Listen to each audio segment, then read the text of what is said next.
jeudi 2 mai 2024. La foi malgré tout. Nous vous accueillons de nouveau sur votre chaîne L'Aventure dans la Parole. C'est avec plaisir que nous nous retrouvons avec vous. Vous êtes peut-être en voiture, Dans le train, à la campagne au bord de l'eau, ou encore chez vous.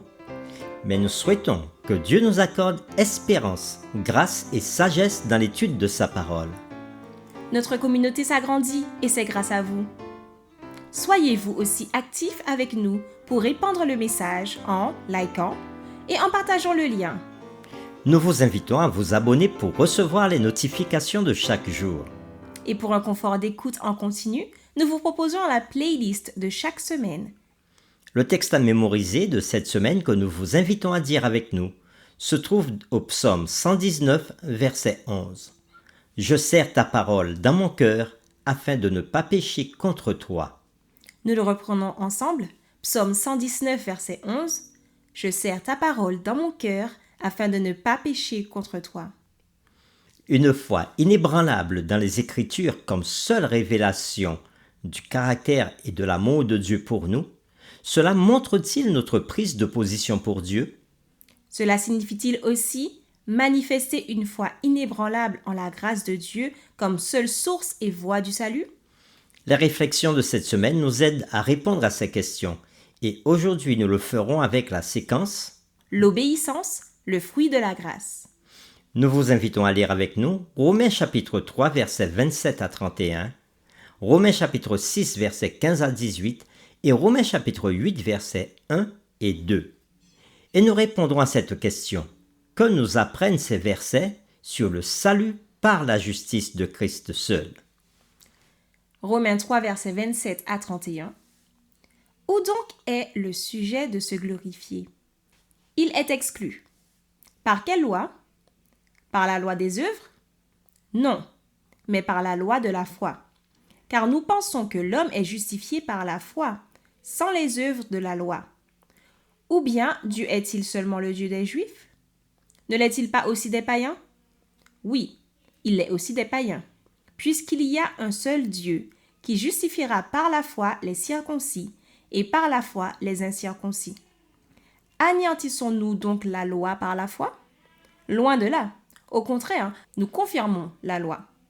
Nous lisons maintenant Romains chapitre 6, les versets 15 à 18. Quoi donc? Pécherions-nous parce que nous sommes non sous la loi mais sous la grâce? Loin de là. Ne savez-vous pas qu'en vous livrant à quelqu'un comme esclave pour lui obéir, vous êtes esclave de celui à qui vous obéissez, soit du péché qui conduit à la mort, soit de l'obéissance qui conduit à la justice.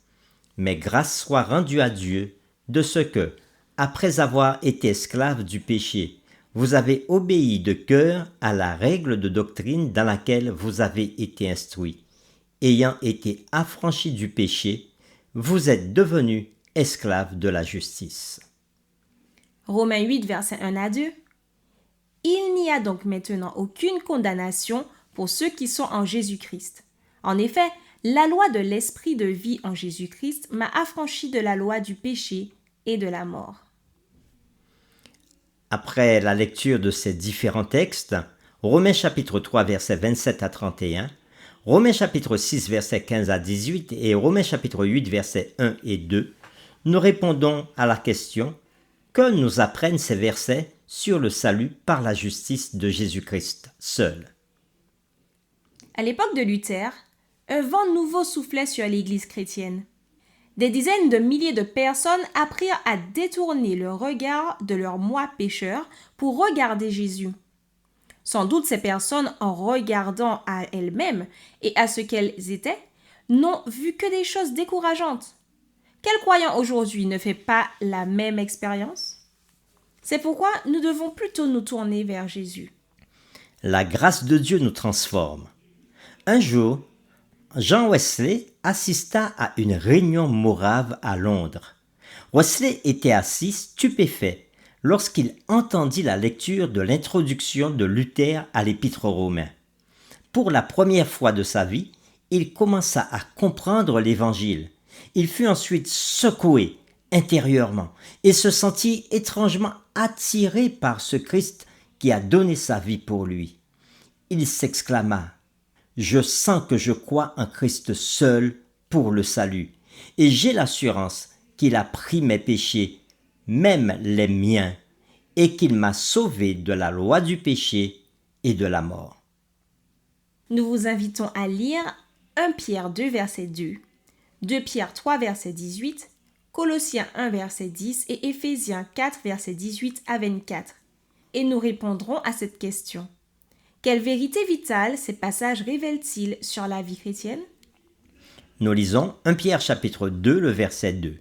« Désirez comme des enfants nouveau-nés le lait spirituel et pur, afin que par lui vous croissiez pour le salut. » 2 Pierre 3, verset 18. Mais croissez dans la grâce et dans la connaissance de notre Seigneur et Sauveur Jésus-Christ. À lui soit la gloire, maintenant et pour l'éternité. Amen. Colossiens 1, verset 10.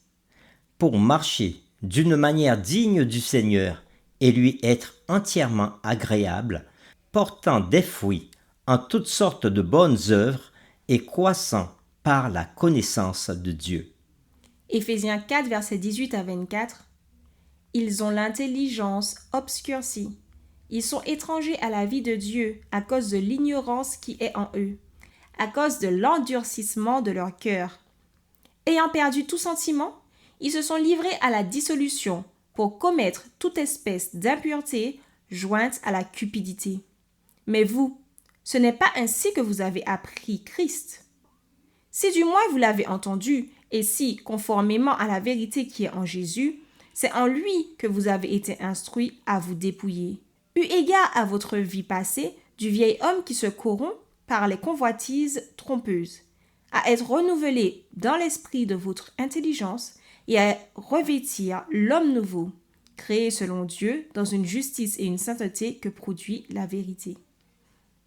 Après la lecture de différents textes, 1 Pierre 2, verset 2, 2 Pierre 3, verset 18, Colossiens 1, verset 10 et Éphésiens 4, verset 18 à 24, nous répondons à cette question: quelle vérité vitale ces passages révèlent-ils sur la vie chrétienne?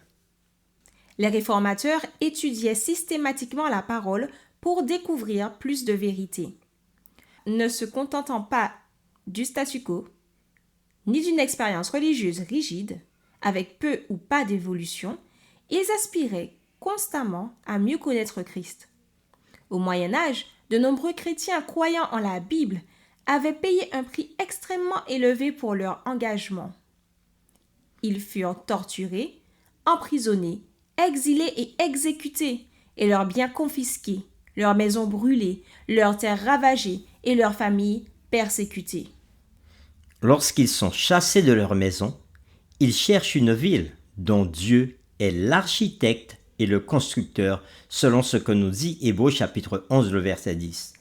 Quand ils sont torturés, ils bénissent leurs bourreaux, et lorsqu'ils croupissent dans des cachots sombres et humides, ils invoquent les promesses de Dieu d'un avenir meilleur.